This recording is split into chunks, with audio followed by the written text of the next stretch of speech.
So if we look at this one, chapter 7, exercise 7.3, it is exact answers as multiple of pi. It means that we do not give value to pi. We just leave pi as it is, like how it is like an unknown. It means that if pi is 3.14 something, something, something, we just leave it as it is. So if they're asking for circumference, so circumference is pi d or 2 pi r. So you just write pi multiplied by diameter. So your answer will be 12 pi. That's it. So we don't expand the pi. Even if you type in your calculator, just don't type 12 pi. Because once you type 12 pi, the answer immediately will be expanded for you. So here, what the course book wants you to do is that you multiply those numbers only and leave pi as it is. So for example, here is pi d or 2 pi r. So 2 times radius times pi. So 2 times 4 is 8. So just leave it as 8 pi. This is what we call as a multiple of pi or in terms of pi. So that later on, when we calculate certain unknowns, we don't need to include this pi in. Because when you include it, the number will get really inaccurate where because there's a lot of decimal places. So sometimes when we don't want to change the accuracy of the answer, we leave pi as it is. So like area as well, pi r square, leave your pi alone, just take your radius. This is diameter 10 means radius 5. So 5 square times 5, you get 25 pi. So this is how you're supposed to write it. It's supposed to be m squared. I think there's a typo here.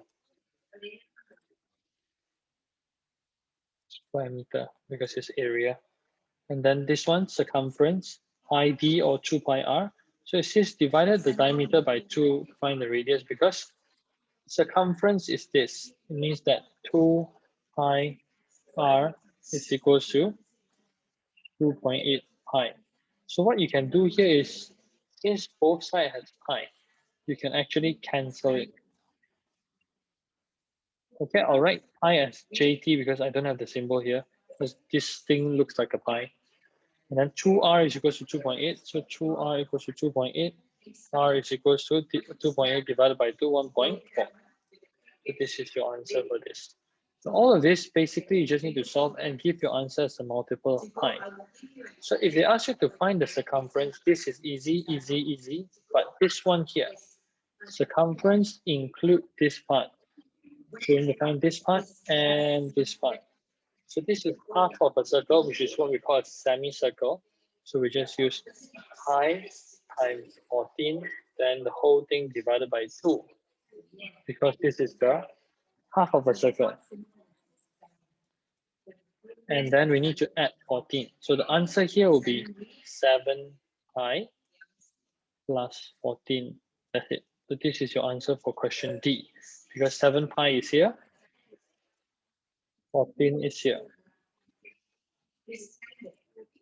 Same thing here, 2 pi r, so 2 pi 6, and divided it by 2 is equals to 6 pi, then plus the 2, 12, plus 2, 6 there, so it's 6 pi plus 12. So 6 pi is the outside, the circumference, the 12 is this diameter here.